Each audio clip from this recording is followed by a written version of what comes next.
Hey everyone, welcome to Pop XP. And before the show starts, make sure to click that subscribe button and click the bell to get notifications when we go live and we upload awesome new content. And don't forget, if you can, make sure to share our stream on all your social media outlets. We appreciate it, and thanks for helping us grow the Pop XP channel.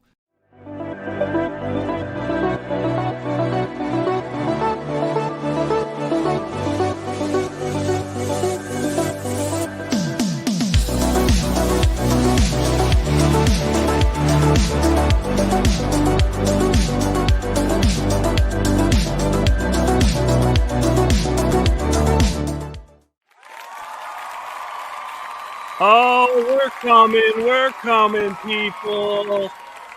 Hey, what's going on, everybody? How are you guys doing tonight? We've got the Mr. Mark Poulton in the house. We've got Justin K. Sweet in the house. And we're going to have Zackary. I don't even know how to pronounce his last name, but I know him well enough to just say we got Zackary Marois in the house. He'll be popping in shortly. But, gentlemen, I'm excited. Mark, it's great to have you back. Justin, we're breaking your Pop XP virginity right now. And, that's a way to say it. We go in raw, man. We don't really lube the situation. Nice. We just dive in deep. And, I just want to look at you eye to eye, make it happen. But no, it's great to have you guys on. Mark, I know, man, I like rescheduled with you like twice to do this, to get you on so we could talk about some USAssassin that you've got going on Fund My Comic. And Justin, man, we're going to be talking about some Chrome Dog tonight, which looks awesome. And again, everyone, we're going to have Zach on in a little bit. He's just running a little late. And we'll be talking some Voyager #1. That kid's been hustling his fucking ass off. I mean, he has ran campaign after campaign, no success getting it going, but he's finally got it right now. So it's going to be cool to check out his book. But before we chat, guys, so many things this week, so many things in entertainment and in the media. And I assume, like me, you guys have a bit of that nostalgic bug, right? We've got that X-Men 97 coming out. We got March 20th. They finally debuted the premiere for it. And everyone was like, yeah, let's do this. And then some information's leaking. And some people are like, I don't know what they're doing with this series, especially with Morph and having him as a non-binary character. I'm using my finger quotes on that. But, what are your guys' thoughts on this new X-Men series that's premiering? Man, so I was a 20-year-old watching the original, and I loved the original cartoon. I'm excited for this. I guess some news has leaked out with, like you said, Morph, but I don't know. I never really cared about Morph. Me neither. He was there for like one episode, or like the first 2 episodes. They kill him off. Yeah, and then he came back at some point. But so I don't know. I'm willing to give it a shot. I mean, Morph is he male or is he female? He's just like he can change into whatever. Yeah, he's a shapeshifter. Yeah. What's funny though is you see like on Twitter, on X and everything, right? There's like this was it X-Men updates. I don't even know who runs that. I don't know if that's actually affiliated with Marvel or if it's just like a fan page type deal. Right. But they're going at it. They had some interesting comments trying to tall people like, everyone that's like, well, I'm out, I'm not watching this, like, good, we don't want you and all this crap. But what cracks me up, man, doing these interviews and having all these pros on this channel, I get to have some really good pre and post show conversations. And what I've learned, guys, and the viewers out there that are watching, sometimes you may see a pro's name tied to something and you might not like the story, but sometimes their hands are tied. It goes straight up from corporate. Like, you have to have X, Y, and Z in there, whether they want it or not. Now, the creator can either keep his job or walk away from it. Obviously, if they're still there, they're trying to pay their bills. But, you look at this thing, right? And I'm like, all right, you got this non-binary character, right? But what's the show actually going to be about? Are they just doing that to click, to check the checkbox so fingers don't get pointed? Or are they actually going to have this guy preaching shit in the cartoon? Like, that's the thing that I don't get. So everyone's going to be in an uproar because that's what they do. But it's like, what are we actually going to get when this thing airs? Yeah. If I were to guess, I don't think that's a major storyline in X-Men 97. Probably not. And I want to like shout out Daniel in the chat. That shot with Gambit charging up Wolverine's claws, that's pretty awesome. That was pretty cool. What? At first, I didn't get it. Everyone was like, Give me wood. No, not hey, me. man. Not this guy. Hey, you're into what you're into, man. Yeah, right. Hey, seeing that picture of Storm with her, with the mohawk. Now that might make me a little happy. Just to be honest, because when you showed me that shot, I love the mohawk, but I also love it with her traditional costume as well. So yeah, I mean, I'm excited to see what they're gonna do, but I don't trust Marvel at this point. So I'm with you. And it's crazy. Like, I love what they did with Storm, right? Giving her the mohawk, giving that homage to, really like her first appearance and who she was in the comics, which was great. Morph is kind of interesting because now he doesn't actually look human. He's like, he looks like an alien. Yeah. And I forget which character, someone in the chat may know, but he looks like this other character everyone else thought it was too. And what's really kind of neat too is I'm a fan of Bishop, right? And all the promo stuff, you kind of just see the traditional X-Men, but when you look at the screenshots, there's a lot of Bishop in this. So I'm wondering if he's going to be part of the main cast or whatnot. Yeah, Vaughn's got it. Caliban is what Morph looks like. Yeah, okay. And so I don't know. I'm interested to see. I'm interested to see what they come up with. I just recently, I had the producer director Larry Houston on the show, and we got to talk about and dive into X-Men. He was a consultant on it. I don't know how much say he had, but he seemed pretty excited for it. So I'm hoping what we get isn't as bad as people are portraying it to be right now, because that would kind of suck, right? But that's kind of like the momentum of these things when they reboot. It's never quite the same as the original. Yeah. I mean, but I don't know. I feel like some things it seems like a lot of folks like to say things are worse than they're going to be. Like, I'll give you an example is you're late. Oh, hey, what's up? You're late. I had to take care of the baby for a second. Oh, okay. Yeah, I understand now that. I feel bad, but I don't. You're still I'm taking my pledge back. But like Aquaman 2, I went to see Aquaman 2, and it's an okay movie. Like, it's fine. It's not bad. It's not great, but I mean it's at least as good as the original Aquaman.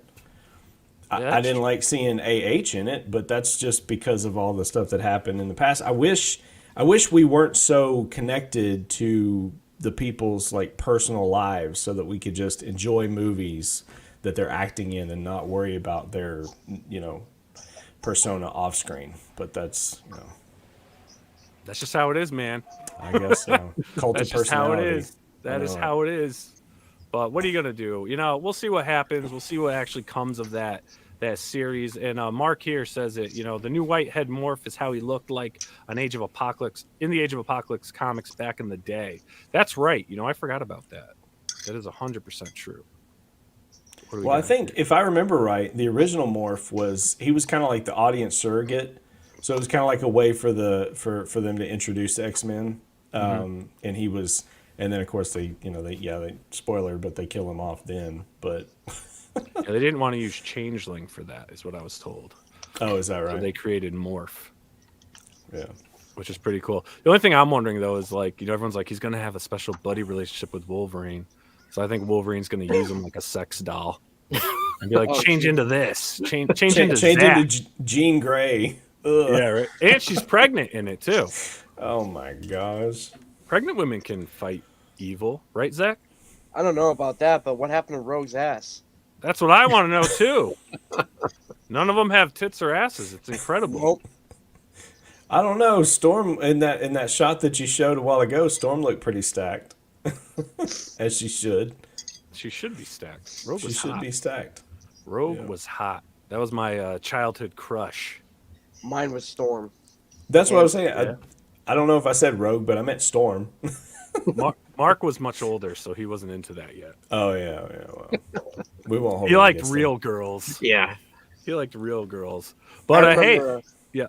No, I was gonna say I remember reading the X-Men. There was a moment where Forge was like, yeah, I don't want to marry you. I'm like, and I'm thinking to myself as a reader, I'm like, why the fuck would you not want to marry all that? Like, I mean, I'm just saying, whatever she could do for you, and she just added a little bit of that lightning.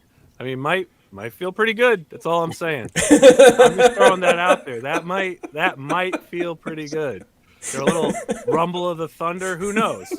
There's a lot she could offer up. brings a whole new meaning to the phrase thunder thighs, if you know what I'm saying. That's what I'm talking about. Yeah. Where's the ding? Where's the ding? I know, we need Billy's not Billy's around with the bell. ding. We need Billy's bell, man.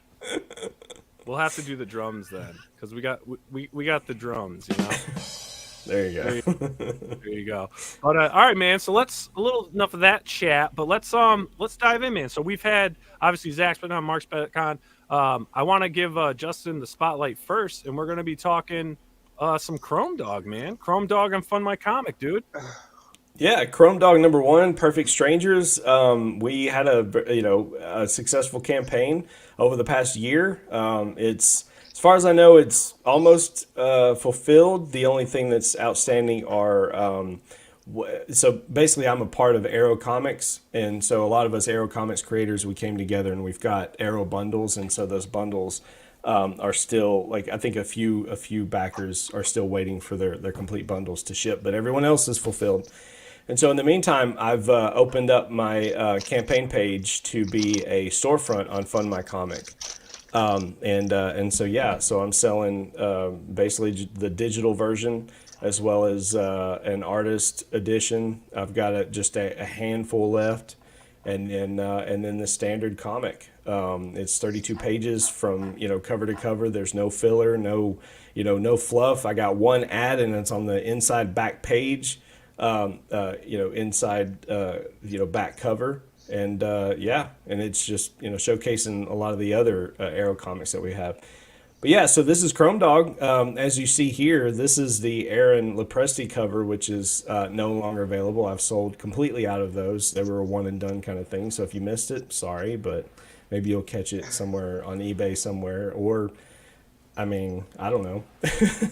But yeah, Aaron Lepresti was really gracious and graced us with an actual variant cover. Oh, that's awesome. And this is the Luke Stone cover, the OG, as it were. Mm-hmm. So what is Chrome Dog? Chrome Dog is a story about a guy who wakes up inside a cybernetic being, if you will. He just wakes up, and he has to dig himself out of being buried, and then has to make his way in this world that's not his own. So it's kind of a fish out of water story. And as he's learning, what it means to interact with the people that he comes in contact with, he's got this ride along inside this suit it's this body that he lives in. Who is a virtual intelligence, and her name is Sally, and she starts out pretty helpful, but then she's kind of got her own motives and whatnot. So this is kind of the first, in this first story, we get to see that Sally is not she's not as helpful as Alexa or Google could be, or Siri or whatever. Cortana, right? And so the initial plot is essentially he comes in and he works a day job as an amusement park mascot, and he's kind of selling little tchotchkes to kids and whatnot, and he witnesses a mother and a daughter being kidnapped, and so he has to go and go into action, and it's from that moment he kind of we see him develop into kind of taking on more of a heroic kind of role in the Justice in Epsilon City, which is the mega city that lives in. But one thing I want to point out is, like, this is not planet Earth. And I haven't, I'm not being completely overt with it in the comic book. It's very subtle, but there are 2 moons here, and that's on purpose because this is on some other planet and some other time, some other place. and he lives in this advanced technology, cyborg body. However, the technology that he currently has to navigate, the world that he has to navigate is 80s, 90s. Like cell phones are not ubiquitous yet. I think at best maybe rich people have a bag phone in their car, or authority figures might have one in a cop car or whatnot. But beyond that, like that's as far as the cellular technology has gone. So he really has a chance to be a real superhero in this world. And so I'd like to say this comic is definitely my love letter to both. It is in a galaxy far, far away.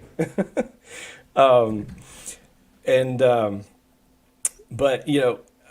it's not space age, at least, so essentially humanity is kind of, through, portal technology, we'll say. I don't want to use the word Stargate because a lot of people think, oh yeah, Stargate, Egyptians and all that. No, it's just, there was a mass exodus, people left, and then they started society and blah, blah, blah on this other planet. So I kind of have this whole world that I'm building. And so I'm just giving just a few pages here to kind of show what's happening in the book. I've got, so we got Luke Stone, who's the founder of Fund My Comic. He's actually doing the art in this book.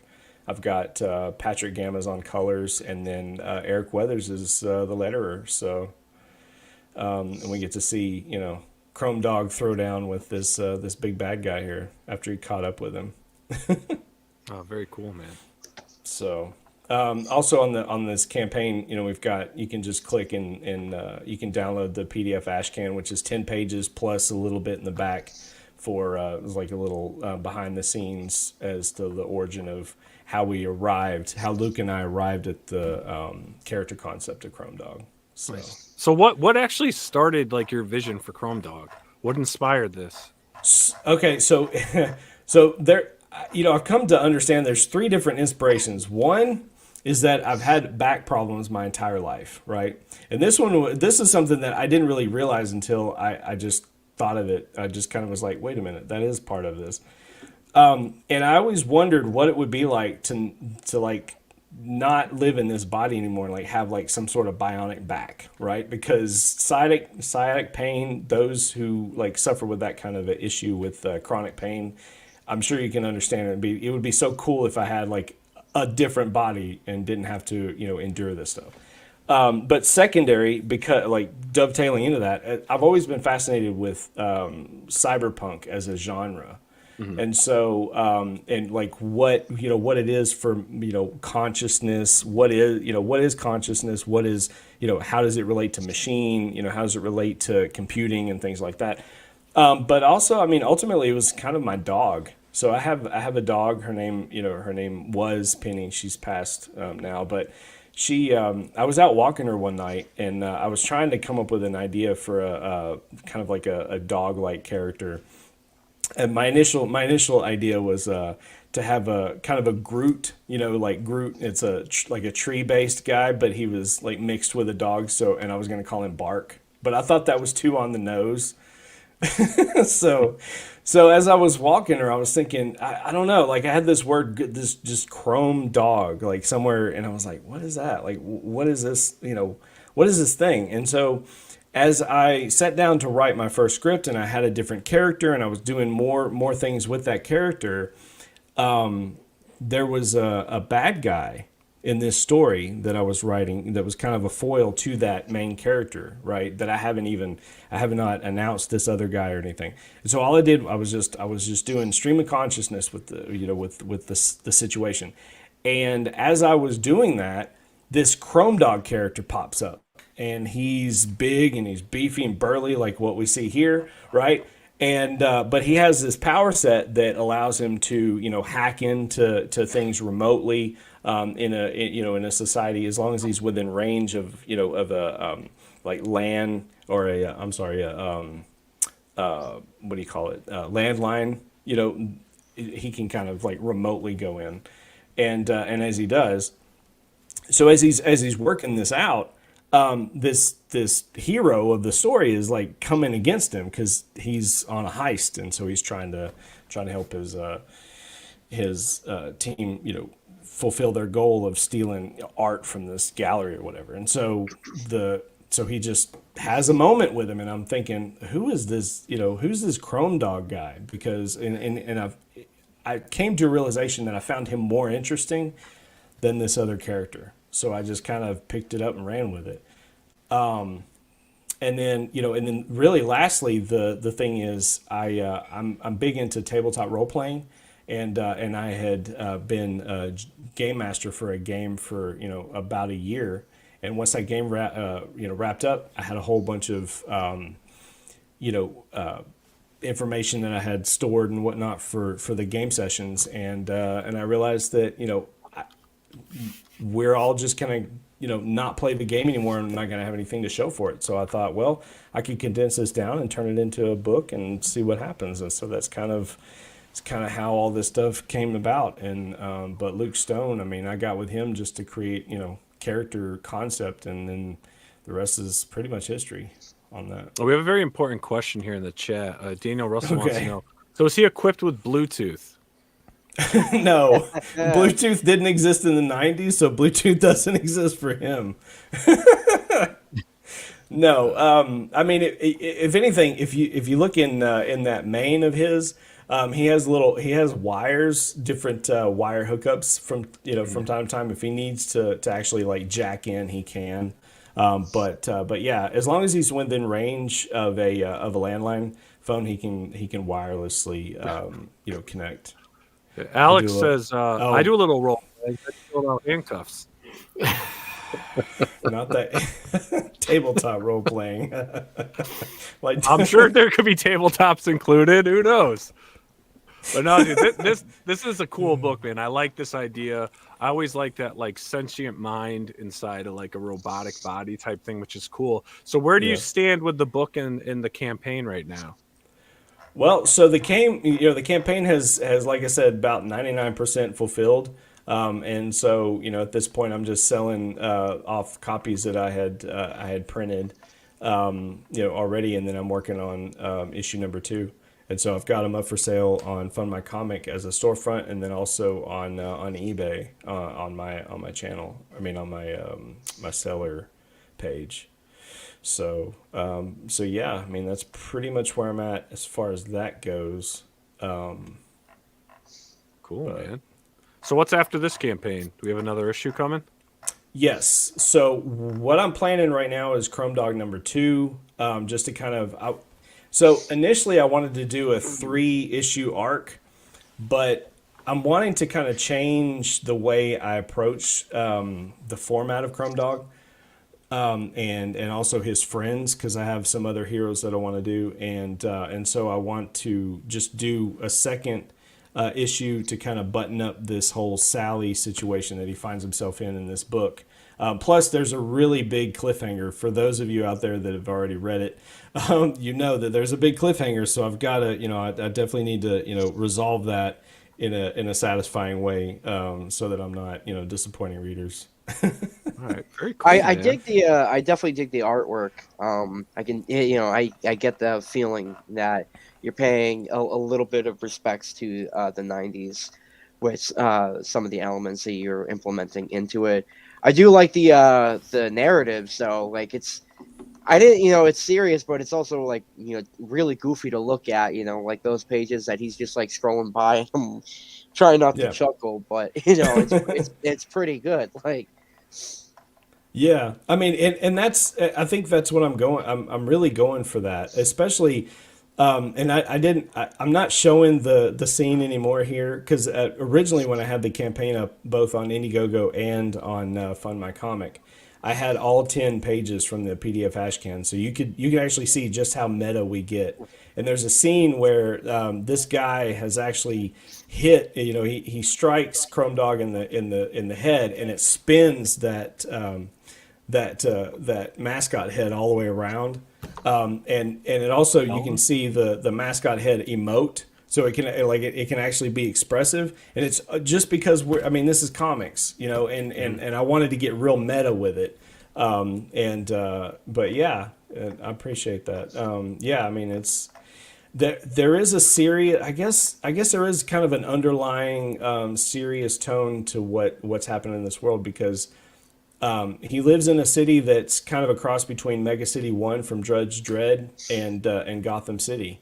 Maybe not as dark as Gotham City, but it's just this big megatropolis, and so he's kind of, I'll say, like one of the first heroes that gets activated in the city to kind of bring justice back to it.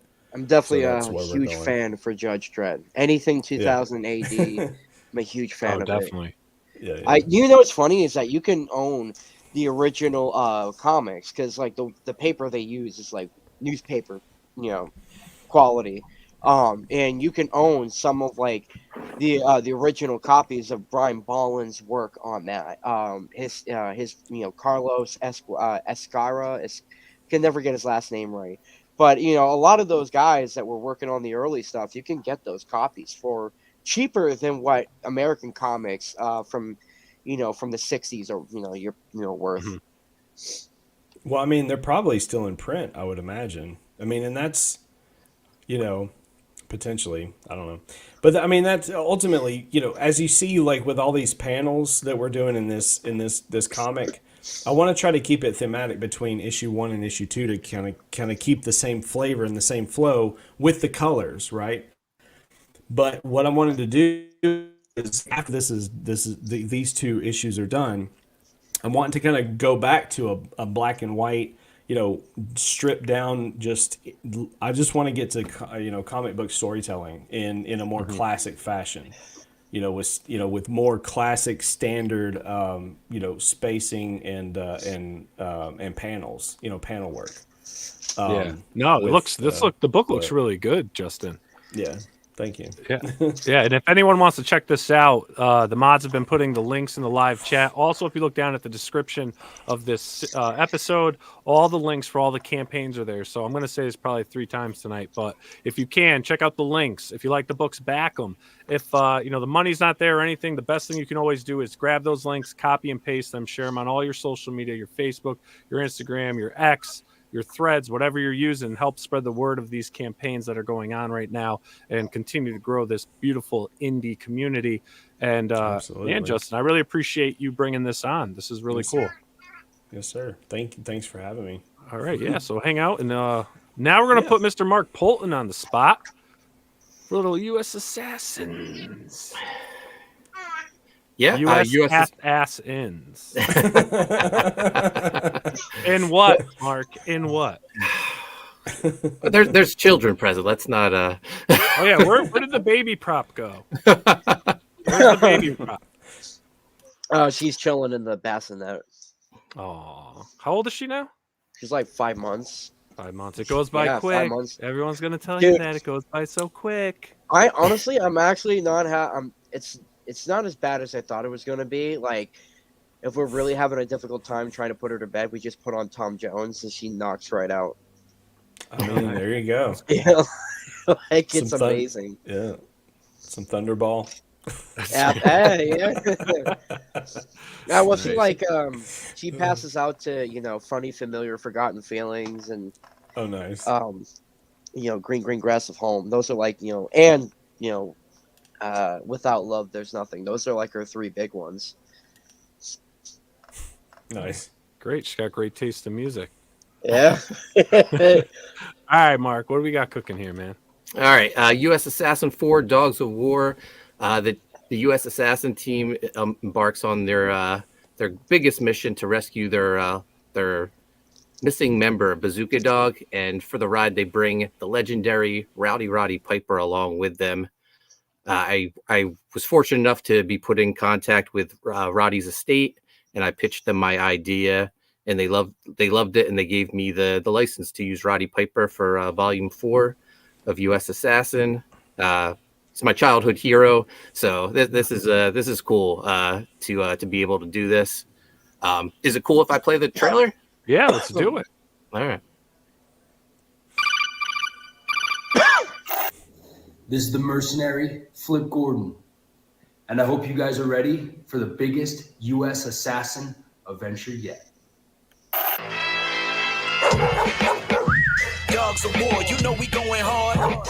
We on a mission to find Bazooka Dog, U.S. assassin, so I hope you ready. Never know what could happen, but it's gonna be deadly. Snakes everywhere, trust nobody. Going all out, it's time to get rowdy. The kilted Avenger, Roddy Piper, is rolling too. The biggest adventure yet, come and join the crew. The mercenary and raider, the search and rescue dog. Putting in the work, you know that they on the job. Traveling to listen to this, Bazooka has made some new friends. Sea Dog and Viking Wolf.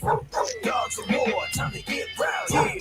Dogs of war, time to get rowdy. Dogs of war, time to get rowdy. Dogs of war, time to get rowdy. No clips, no pistol whips, just fast wits, sharp focus, and the venomous spit. Dilophosaurus, are you with us or not for us? Dare to choose the ladder, flip will turn you to a blood splatter. Choices matter, a brother up with the spangled banner. Star stripes, assassins, and resurrected wrestlers. Oh, this is Piper's pit, so pipe down, you don't want to feel that sniper's hit. I stand tall, dropping rounds on the enemy lines of no fear, cause there's a bazooka strapped to my canine. Dogs of war, time to get rowdy. Dogs of war, time to get rowdy. The biggest adventure yet. Never know what to expect. Let's go. All right, That's awesome. Zach, you better have dogs in your campaign, or we're gonna have a big freaking issue right now, bro. Wait, back the fuck up for a second. Did you make that song specifically for this campaign? Yeah. Yeah, what do you think, Zach? Come on. Yeah, It's like, you idiot. What do you expect? I'm Mark Poulton. Damn, I don't even know what to say. That's pretty fucking badass. Thank you. That's awesome. That's Mark rapping on there. No, because I'll be honest. Like, Yeah, boy. a lot of crowdfunding campaigns. He's the MP, man. Not a lot of videos will will hit me. Like I won't be like, oh shit, I want that, or like, oh, I'm sold just on the trailer in itself. And the trailer just fucking got me. Like that doesn't happen often. Thank you. Yeah, no. So clearly, I'm influenced by GI Joe. So every time I do a trailer, I feel like it needs to be like the intro to the U.S. Assassin animated series. So I'm always trying to outdo the previous campaign with these trailers. 6 a.m. Comics edited the trailer for me, and that's him doing the second rap verse. The other rapper is Kibo, who's did the original U.S. Assassin rap for Volume 3. Oh man, 6 a.m. can spit, dude. I didn't even know that. I'm gonna text him after the show. I want a personalized rap. Yeah, no, he's great. U.S. Assassin, we're in our fourth volume. Me and Mike McMahon started out as our, homage to American Ninja, the old 80s Michael Dudikoff films. Yes. And along the way, it turned into a team book, which is, perfect for me because G.I. Joe was the comic book that got me into comics. So, here I have my own my very own G.I. Joe team. And much like G.I. Joe had Sergeant Slaughter, I reached out to the real world of professional wrestling, and I licensed the character, the mercenary Flip Gordon, who wrestles for CMLL in Mexico. And he has this mercenary gimmick that was perfect for the book. And like I said, we also have Roddy Piper for this volume. I always pitch it as if Rob Liefeld created G.I. Joe in the 90s, just over-the-top action, fun comics. I think, there's a need for fun comics, and we're delivering it with U.S. Assassin. Volume 4, we got 2 covers to choose from. We got series artist Mike McMahon doing his cover, and it has Roddy Piper, the mercenary, U.S. Assassin, Bazooka Dog, as well as Sea Dog and Viking Wolf, other characters from the Haunted Pizza universe. They guest star as well. And then we have a Virgin wraparound cover by Sedna Khan of Extreme Studios fame and X-Men. I love that cover, that wraparound. Yeah, it's fantastic. He was excited to do it. He told me it was the first team shot he's done since drawing the X-Men in the 90s. Wow. So, it turned out beautiful. I own the original artwork for this as well. So. Oh, damn. Frame. Yeah. Oh yeah, it's good to hang in my my new toy room that I'm working on at the new house. But yeah, Mike's drawn all 240 plus pages of this series. Here we have Roddy Piper. He's guest starring as the team's special guest instructor, whipping the new recruits into shape. And while he's there, they get a lead on Bazooka Dog's location. And it's on another planet. And of course, Roddy's going to join them for the mission. And we got, fan favorites back like USAssassin and Zero Face. Slither, who was created by my son. He's a giant alien reptile with 3 snakes for a tongue, as well as the mercenary. And like I said, we're going to space. We're going to actually Slither's home world, where Bazooka Dog is prisoner. And he befriends Sea Dog and Viking Wolf, who are also held captive on this alien world. Just lots of fun. And, tons of new characters being introduced, including, in a world where there's a U.S. assassin, of course, there's a USSR assassin. And, That's awesome. and his sidekick is Siberia, the cyborg bear, and it's spelled Cyberia, Siberia. That's awesome. You know what's funny, and I'm getting a kick out of it from a distance. You look like Vince Vaughn to me. So when I'm listening to you talk, I'm just like, yeah, the campaign is badass. But then I'm looking at you, and I'm like, just waiting for you to have a argument with Kevin Spacey and Fred Claus.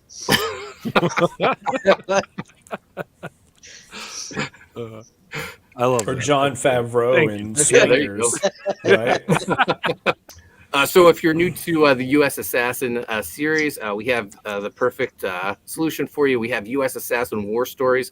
It collects all 3 volumes in a manga size. It's 180 pages, only $25. So you can get War Stories in volume 4 for $50. But if you use the coupon code 10OFF, TENOFF, save $10. So $40 for 240 plus pages of story.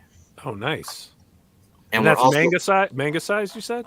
yeah, for the War Stories, yeah. yeah. Cool. And is it in we're also- color? Yep, full color, Nice. 180 pages. Can't beat it. We're also offering USAssassin, the art of Mike McMahon. There's tons of artwork to choose from Mike's, but we're not just doing, covers and interiors. We're doing promotional artwork, commissions, a lot of stuff people have never seen before. So I can't wait to put this out. Hardcover edition, 48 pages. And of course, we got our trading card set. 12 cards, all the team members, including the new members, USSR Assassin and Siberia, plus our guest star, Roddy Piper. If you back our friend's book, Nicholas Gear, he has Relentless Tin Soldier 3 out right now. You'll get 2 bonus cards, Legendary Heroes, Relentless Tin Soldier and Captain Battle, plus Man of War. So if you're a trading card guy like I am, you'll want to get the trading card set. Have you created a binder yet? I'm working on it. We also teamed up with Power Comics Group. They have the license for Super Joe Unlimited. Super Joe is the 70s G.I. Joe toy line.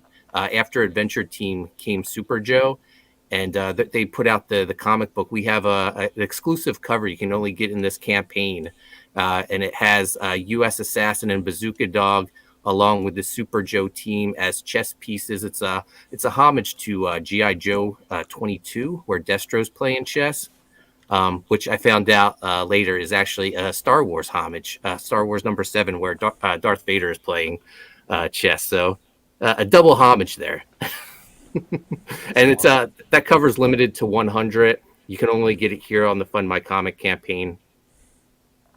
And we have a collector's case. If you want everything, the collector's case has beautiful case with Slither artwork, magnetic closing, and it comes with the Mike McMahon cover, the Said Nakan cover, the Art of Mike McMahon hardcover, the 180-page War Stories collection, the Super Joe Unlimited variant cover, the trading card set, and you get a sketch by Mike McMahon as well. Just limited to 10 cases. Here's a better look at the artwork for the case. This is our 3rd case, so each case has different G.I. Joe inspired artwork. The first one was USAssassin, second one was the Mercenary, and now the 3rd one is Slither. I don't even know what to say, dude. This campaign just has it all. Thank you. And then Mark's a uh, veteran, Zach. Mark is a oh, veteran. this is Jesus, man. I'm currently fulfilling my 22nd campaign right now. So yeah, that's the last few years have been very, very good to me. We The also same. have First Prints available. If you don't want the reprint, the war stories, you can get volume 1, 2, and 3 first printings. Or if you don't, if you want to save money, but you don't like the manga size, we also have the collected edition, which collects volumes 1 and 2, and the ultimate edition, which collects volume 3, which is U.S. Assassin versus Graveyard Shift, plus the Mercenary one shot. And then we have our plushies, our Dogs of War Slam Buddies, Yes. U.S. Assassin, Bazooka Oh my Dog, God. and Sea Dog. We have something for everyone, for the kids, for the adults, for the big kids. We just unlocked our first stretch goal, which is a 6 a.m. Comics U.S. Assassin magnet. I didn't add it yet, but the next stretch goal unlocks at $10,000, and that's another magnet by 6 a.m. It's of the Mercenary. So there's plenty of stuff to choose from. You can add it all to your cart, and you go save $10. Yeah. He's like, buy it all, everybody. You can add it all to your cart. Just get it. I have a request, Mark. Yes. I feel like moving forward with this series. Yes. I just feel like Ultimate Warrior would be such a great fit. Come on, man. I mean, I love wrestling, so I wouldn't, Each book you have to get another famous wrestler, man. Let's get some Ultimate Warrior. He'll be swinging in, just all juiced up. Oh yeah, and he was a comic character already. That comic was insane in the 90s. The new age outlaws, get Road Dog, and how do you go Billy about Gunn? how do you go about licensing these wrestlers? So with the Mercenary, I reached out to him through his Facebook page, and I was like, he's never going to respond back to me. And like an hour later, he said, yeah, man, this is exactly the type of thing I want to do. Here's my number, text me. And it was that easy. With Roddy Piper. A few years ago, there was a Roddy Piper comic book called The Gilded Avenger, drawn by Eric Hodson. And I was a huge fan of it, supporter of it. I was like always tweeting about it, and I ended up getting having a friendship with Eric Hodson. And I reached out to him and said, "Hey, do you think it's possible if I could get Roddy to guest star in an issue of U.S. Assassin?" He was like, "I don't see why not. Let me put you in touch with the family." So I made my pitch to the family. His wife loved the idea. We worked out an agreement. And it was easy, man. My advice to any creator, just shoot your shot. You never know what's going to happen. Exactly. It started out like my career. My biggest break was working with Rob Liefeld, and that all happened because on his message board, I just DM'd him and said, "Hey, Rob, what do you think it'll take for me to work with you?" And he was like, I think we'll work together one day, Mark." And Thanksgiving 2007, he called me up. I didn't recognize the number. I answered, and he said, "Poulton, it's Liefeld. What's up?" And then I started working with Rob. So it's, there you go. Just put it out there in the universe. You never know what could happen. I mean, did you already have work published when you said that to him? Yeah, so I was on Rob's message board. I had my first series, Coney Waves, which I recently brought back. And Rob was always a huge supporter of that. He was like a huge supporter of all the people on his message board. He has an eye for up and coming talent. So he was always supportive of what I was doing. So, when I threw it out there that I was interested in working with him, he let me know that I was on his radar. So yeah, like, hey, it's Rob. Just like all energetic and shit. Yeah, no lie. So he called me up Thanksgiving morning, and we had a 2-hour conversation. And when I say we had a 2-hour conversation, he talked for 2 hours. I went, It was much like your stream with Rob. He can tell stories for hours. Oh, yeah, you just let them talk. You don't really have much to say. But for me, I like, you get someone like that on, you almost want to just let them talk. Yeah, no, Yeah. I was hanging on. I love the every word guy. I he was know saying. there's a lot of hate for him, but at the same Unjustified. token, I love the guy. The hate is unjustified. That guy. Well, some is of it could be. I mean, he's a little brass, with certain things. But I still love the guy. I love what he did. I love what he's done. Me too. I love There was a rule at the Cooper School when I was there.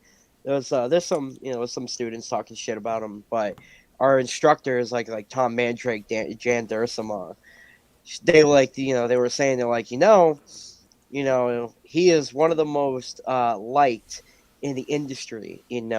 Just because you vent all that stuff out now, or you do that at a convention, somebody will remember that and pick it up from one of you guys, and it will bite you in the ass. So be careful, who you're throwing names out like that.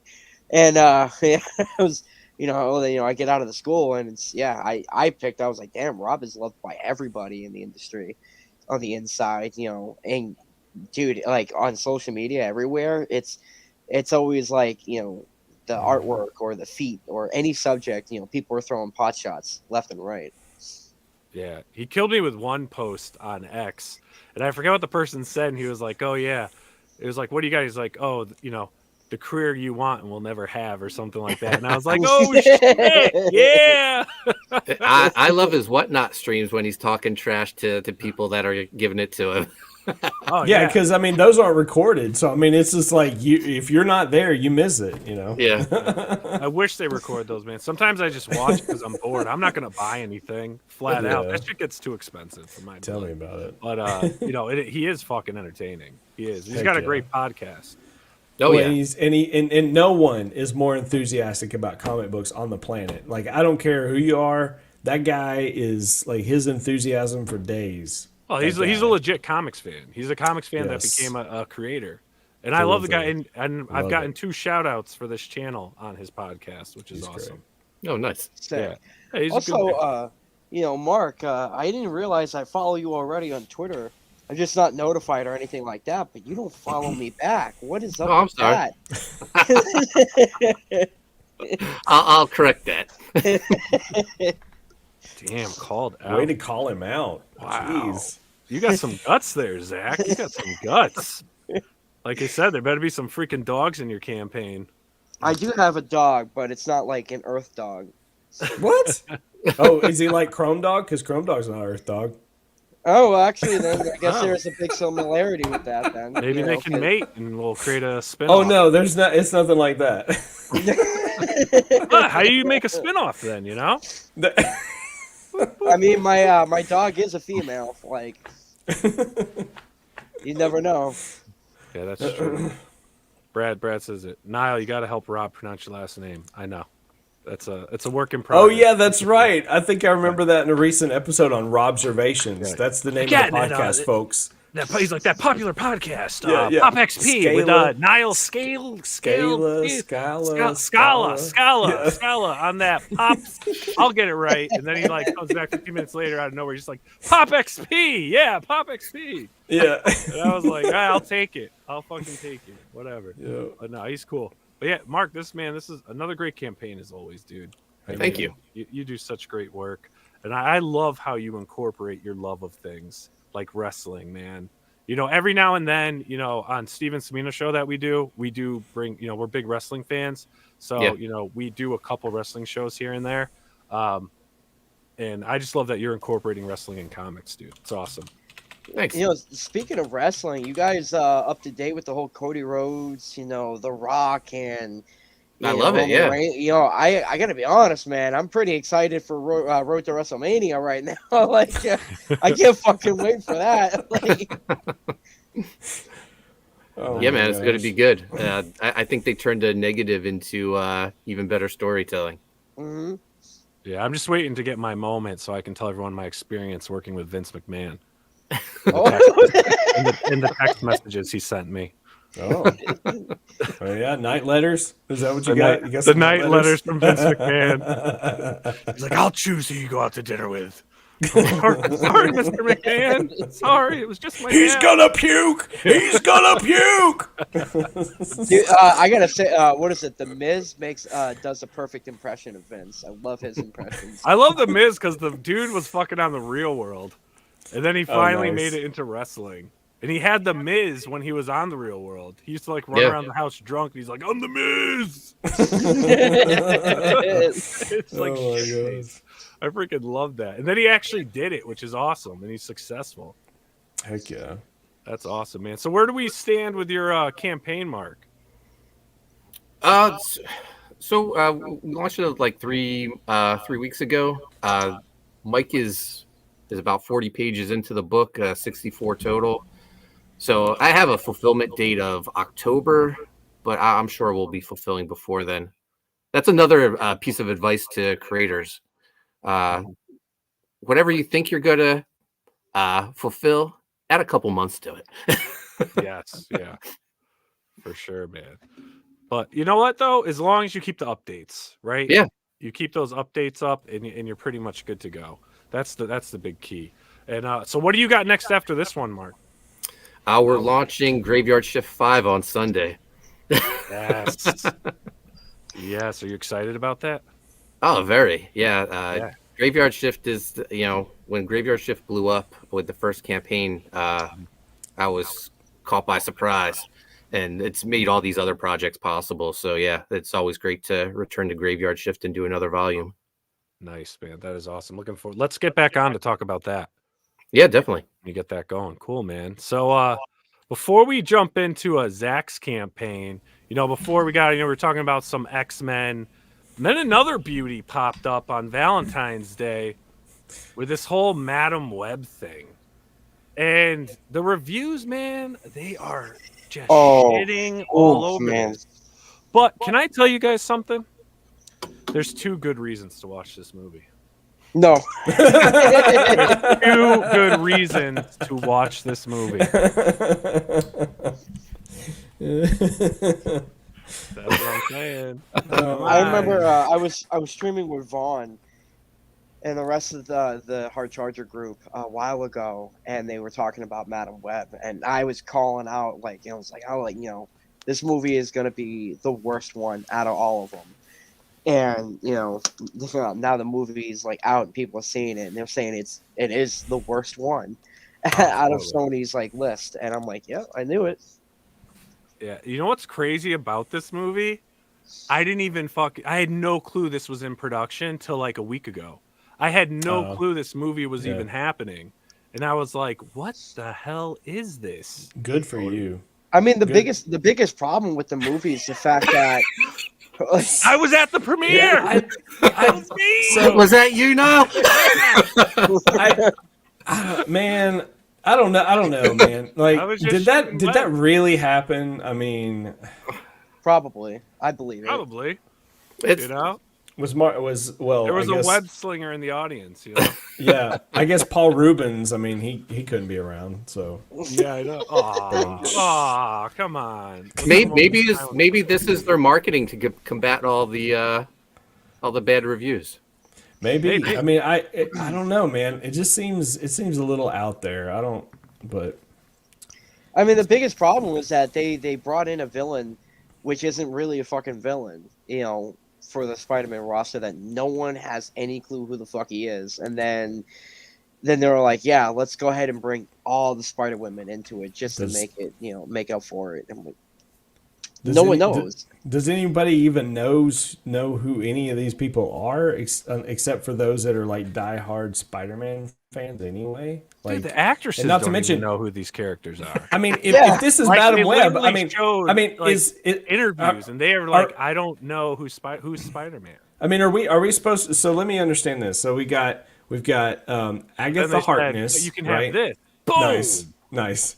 So we got Agatha Harkness, right? Harkness. She's supposed to be this old lady in the comics, right? This old nanny babysitter, right? And now she's got a glow up, and she's not like that anymore.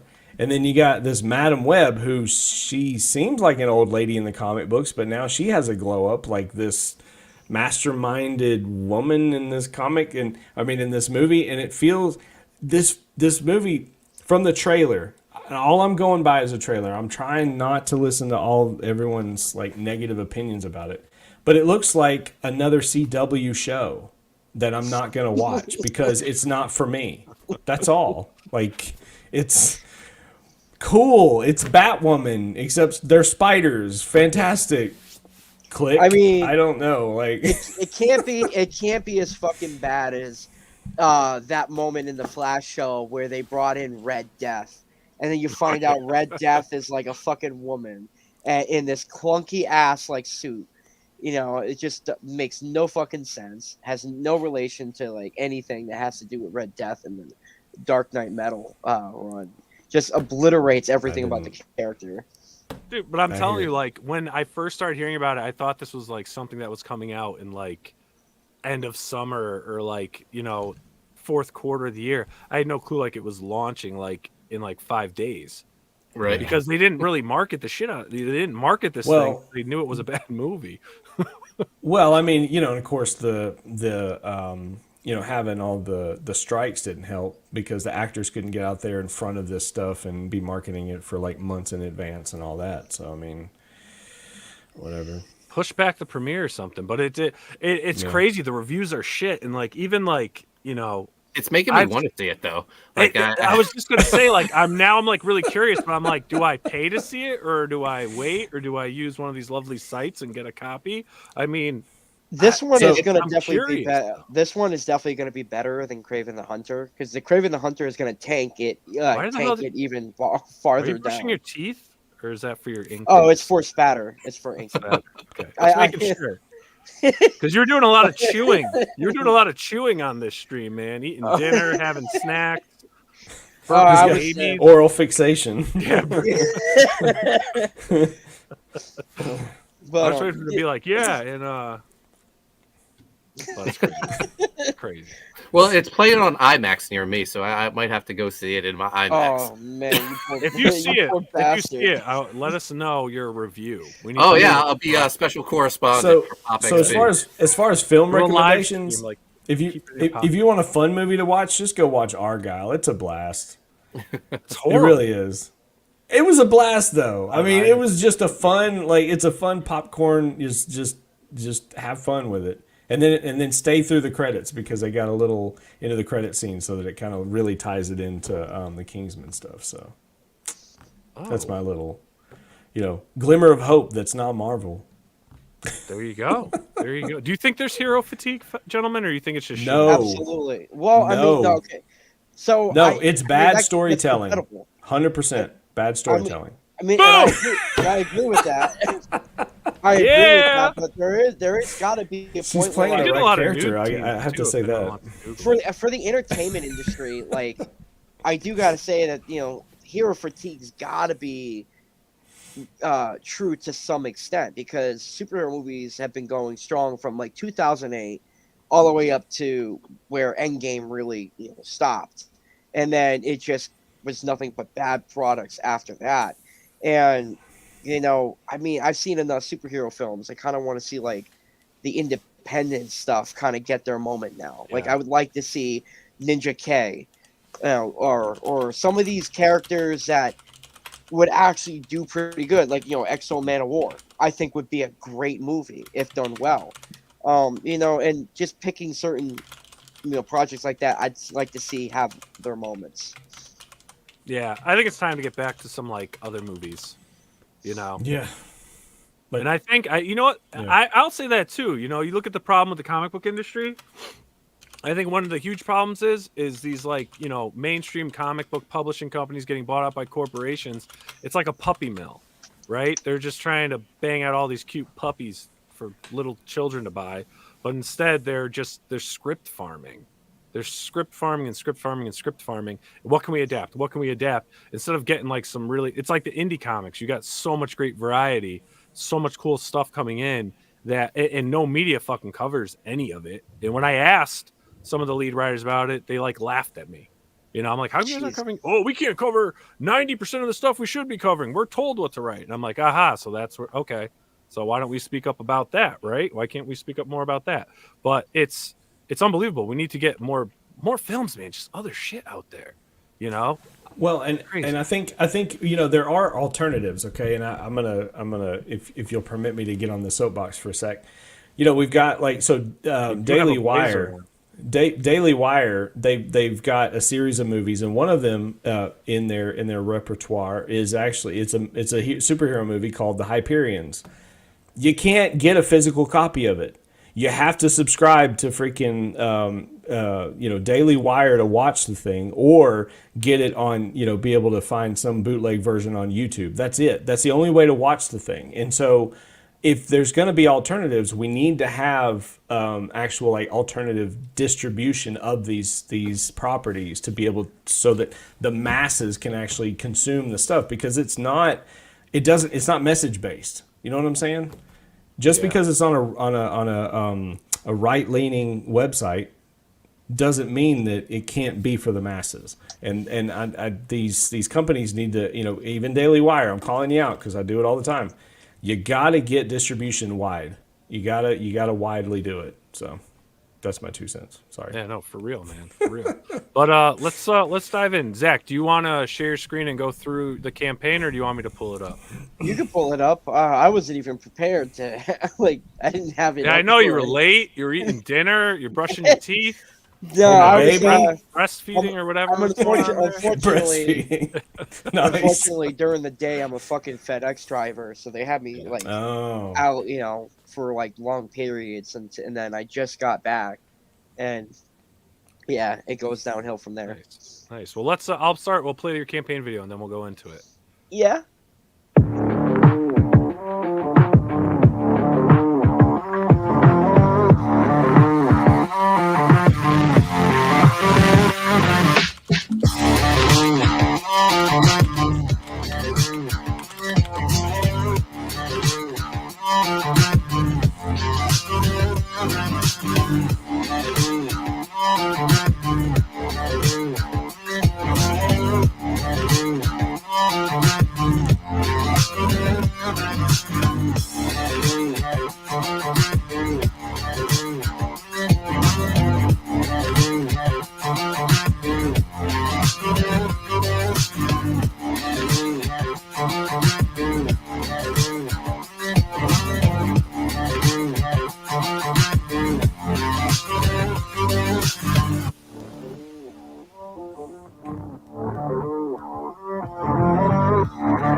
Very Damn, cool.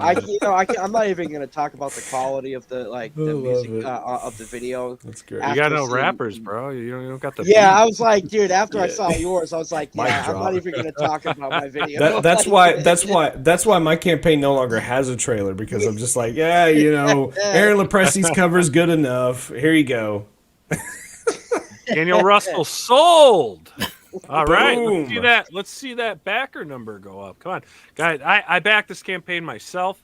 Very cool, Zach. Man, you've been grinding this one. It's like a fucking broken record at this point, honestly. Like I'm it's like one of those things where I'm glad the book is done. I'm gonna get it out there. People will have it, and I'm just gonna move on to the next project. Just keep grinding away. But man, the fact that it kept failing, and then I had to do the work, bounce back and reevaluate and try to do it again. Man, it's a pain in the ass. Yeah. Oh, this is a great comment from Alex. I backed all these campaigns from the start. Thanks, Alex. Thank you, Alex. And again, everyone, if you can, share the stream on all your social media. Get people in the room watching, hopefully live or recorded, so they can check out these campaigns. Also, share all those links. They're right in the description of the show. A lot of them are in the live chat. Spread the word for these campaigns tonight. And Zach, I'm happy you didn't give up. I'm happy you kept going on. Sonderon's story needs to be told. and it's just I always thought it was just a kick-ass looking book, dude. I Thank love you. sci-fi. I love sci-fi books. I just love aliens. I know they're real. I'm waiting to get abducted. I don't mind the probes if it helps humanity. I will do whatever it takes to help the human race. But no, in all seriousness, like, look at this is such a gorgeous book. You know, like I'm gonna keep it real with this, but like sci-fi comics, like, you know, it's not often that I'll see a good one. Like I love all the EC comics that were, Mhm. you know, all the sci-fi stuff that's coming from there. Zen Intergalactic Ninja was a huge thing for me. There's this, you know, I mean, Cyberfrog has a sense of that sci-fi telling to it. Mhm. You know, since the robot, I forget its name, the mother, came from, you know, space itself. You know, there's all these different elements of sci-fi voyages from Image, done by Samay Kesjan. I just love all that kind of stuff, where they just really make it alien. You know, it's not about the humans. It's not about like the heroes that you see constantly. It's, you know, taking something like an alien, just deciding making that the main character, giving them the moment to shine. I always love that. Yeah. This I is mean, that's what I always liked about Beta Ray Bill, because Mm. right. he was this, you know, this little dinky, you know, alien guy, and then when he gets the hammer, he's like, you know, roar, he's a hero for his people, you know. Oh, So dude, cool. And Daniel Warren Johnson doing a miniseries on that, like, was awesome. I was like, this is it, you know. And it's like, you know, when you're watching a movie, like, you know, how cool would it be if you're watching The Predator, where the Predator is the main character and he's hunting a different species of any extraterrestrial type out there on a different alien planet. It has nothing to do with Earth, where there's no humans involved at all whatsoever, because like the Predators have a legitimate lore, you know, Mhm. where they, you know, they're warring with other factions on top of, you know, this and that. And, you know, I just feel like we're always getting just this much in the sci-fi genre. And when, you know, I mean, there's certain titles that'll hit it on the nose, like Black Science, I thought was brilliant. And you know, just I wish we can get that, you know, consistently as Yeah. much as Yeah. superheroes that are coming out. Yeah, I'd like to see again, you know, there are, like you said, there's some great sci-fi books out there, right? But to me, and I've posted like on X and stuff, you know, when I do like those promo things, like link your books, you know, a couple times I've done specifically for sci-fi, because I feel like that's a genre that could use some more attention for some really good sci-fi books. You know, ones I've seen, you know, obviously with anything there's like levels of greatness, but there hasn't been too many in the sci-fi realm where I'm like, oh wow, that is fucking awesome. And I always thought, Zach, I always thought with yours, and when you gave me that preview book, um when we were, I don't know if it was at Garden State or whatever, I forget which convention we were at, but I mean it looked amazing.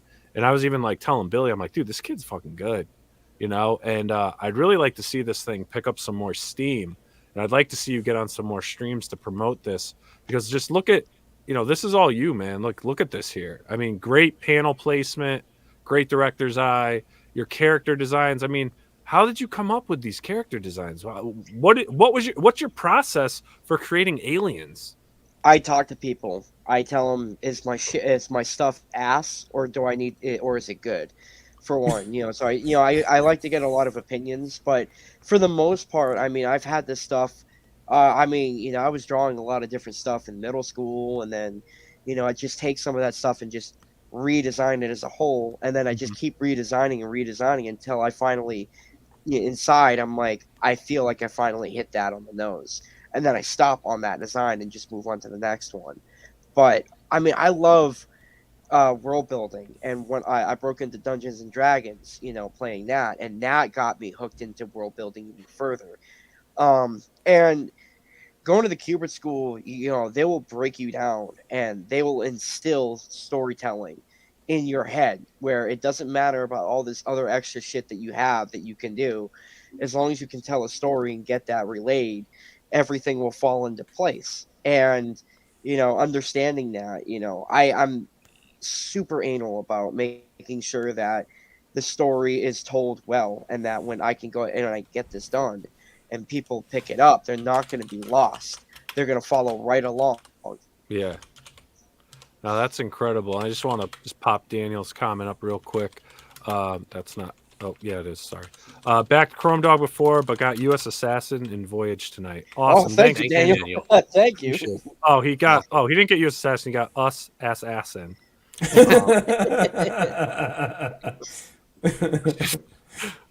Boom! Oh no, I'm covering them. You're totally covering. Yeah, that was a tease for you all. That was a tease. Nice. For you all.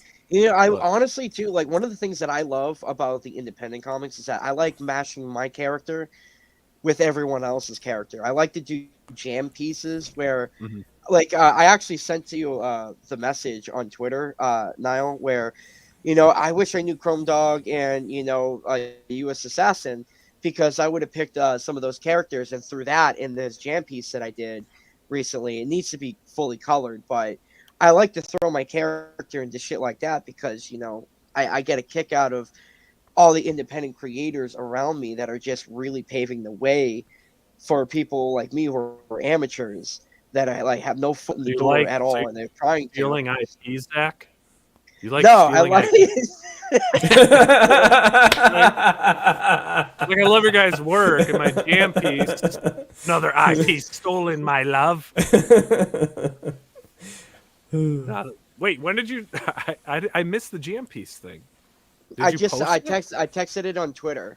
I sent it to you in a message so that did we you can send like, an image of it? Yeah, it's a photo. All right. Yeah, cool. You keep talking, and I'm going to. Oh, here it is. So, look at this. That's cute. No. All right. Let me. I'll get it and I'll load it in. Tell them about whatever this image is right here. I see a bunch of. So this, I like to when I do my books, I even like to do the artwork for ads. I don't like to just prop an image in there.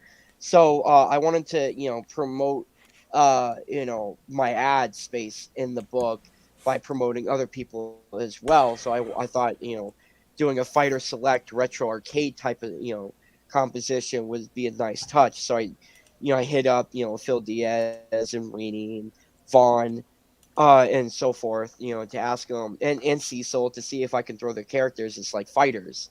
And they all said yeah. So I had a couple of my QB friends to color it, and I popped in the lettering and whatnot, and I thought it was just a fun image as a whole. And this is just for the ad, just to promote not only my book but their books as well, because I love promoting everyone else. I don't in order for me to be successful, I like for everyone else to be successful, because we're all in this together. Yeah, let me pull that up here because it's for some reason not loading into StreamYard. That's really cool. Dang, you got Flaming Carrot. You got Dave's. Looks like Dave Sims' work. Hey, you got Bone in there. Yeah, Bone. There you go. Nice. Yeah, That's really it was cool. Lady Death. Mr. A. Jeff Smith. Pain. Sorry, not Dave Smith. I'm getting my references wrong. Dave Sim is Cerebus. Yeah, I can't say it. There you go. Thank you. Yeah. Very cool, dude. What's funny is that some people have been demanding for me to add an extension to this, like put another piece right next to it and just keep it going, because I could do that because I got 73 characters on this. But is that Sting or the Crow or maybe it's both? The Crow. It's the Crow right here. I'm like, is that Sting? Because speaking of stealing IPs, I mean, he went from looking like a blonde haired flat top version of Ultimate Warrior to looking like the Crow. It's like, what's your shtick, buddy? Anyway, go ahead. Sorry. No. I got a kick out of doing that. Love it. Very cool, man. That is cool. You should add on it because 6 a.m. Who we were talking about earlier has a crazy jam piece that he keeps adding on to. That thing is when you step back from it, when you see it small on the screen, it looks like a wad of chewing gum. But then when you zoom in, it's like a whole world of just all these great independent characters and shit. I mean, he's been working on that. Mark, do you know when did he start that? 5 years ago? Man, I think it started when Graveyard Shift started, so around 2017. Oh, wow. Yeah.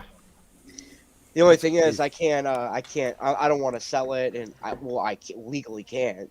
I can't even give it away or anything like that because there's some creators that are on that, like Brian Polito, King of Kickstarter. He is super anal about his rights for Lady Death. So I know that if I know for a fact I can't even sell that, and because Don't even let him see it. Exactly. Don't let he is very strict on Lady Death. And I respect it. I'm not trying to like make money off of anybody else or because I get it. Yeah, as long as you don't sell it, even commissions and stuff. When someone or people get commissioned and stuff, he's actually bought or talked to creators about some of the commissions they did, and he buys them for covers. No shit. Okay. Yeah. That's cool. Yeah. So That's he awesome. does acknowledge like the good work out there, and he'll try. He'll buy it, and then he'll hopefully use it for a variant cover. But I mean, I shouldn't say he's that much of a stickler. Like if he saw that, he'd be like, "Oh, that's pretty cool." He probably he wouldn't be like, "Are you selling it, Zach? It's mine. Give me 50%." He's not like that. No. But all right, man. So back to your campaign. So you've got Prince in this campaign. Yeah, I got Prince, desktop screensaver, Virgin variant done by Bob Harden, who's Awesome. He does a lot of projects with Chuck Dixon. Yep. He even recently did a album cover artwork for Meatloaf's revitalized band, and this is the variant cover that Jan Dersima did. I love this cover. I do too. I mean, the fact that even Jan Dersima wanted to like contribute to it, I was like mind blown. So I have a question. I see 5 names on here. So who is this creative team you have listed on the cover? So I did all the artwork in the book, and then Brett Melograno, he's the one that wrote the stories. Like I wrote a lot of the stuff in the beginning, and then I'm not a writer, and I don't know how to like unify everything. And Brett has that gift, and we were classmates, so he stepped in, and he's the writer of the series. Ethan Farina is the one who inked the first story in the book, and Nick Capone, who teaches at the school, was also a good friend of mine. He colored the first story of the book, along with a lot of the covers.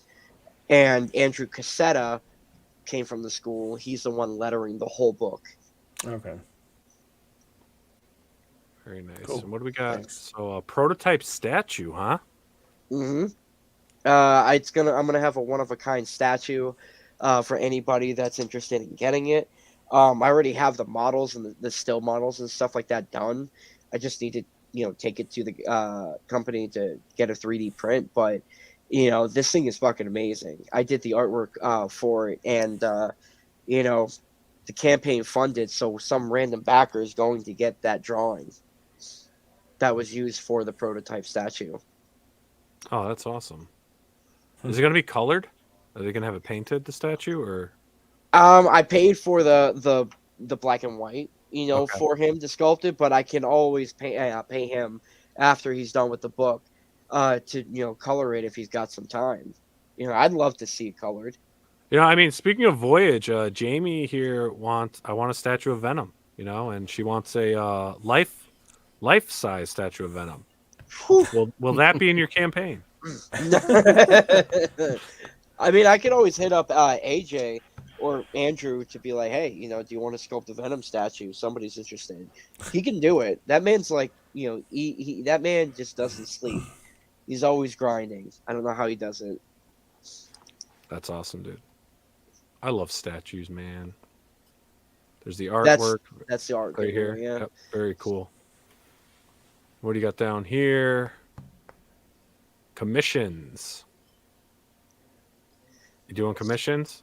Yeah, I'm doing comic book backing board, bus shots on those.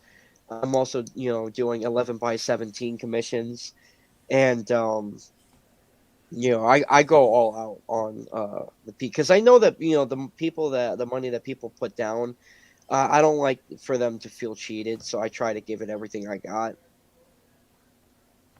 Very cool, dude. These pieces look great. Kratos. Nice. And so here's your team right here. Yeah. Very cool. Who's this guy? Oh, Vaughn. Yeah, he's editing it. He's editing. Oh man, there's gonna be a lot of typos. There's gonna be a lot of typos. Better Just watch saying. it. Watch out. I'm Check actually it. doing something unique with this campaign, which incentivizes everyone else to spread the word faster and get more people to back it. Oh, no. So what I'm doing differently I sent it as an update on the Kickstarter if you wanted to go to the updates and see for yourself. But I'm basically saying that for every $1,000 that this campaign hits, I'm giving something that isn't offered on the campaign, to everybody who backs a physical tier. So if you back just the comic book, which is the $15 tier, then every $1,000 that hits, you're getting any of those items that has been offered.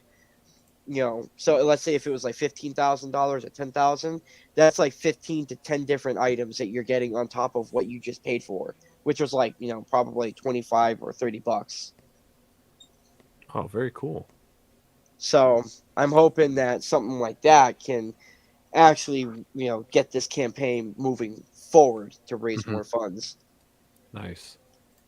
Well, hopefully that works. All right, now what are you doing for your promoting campaign?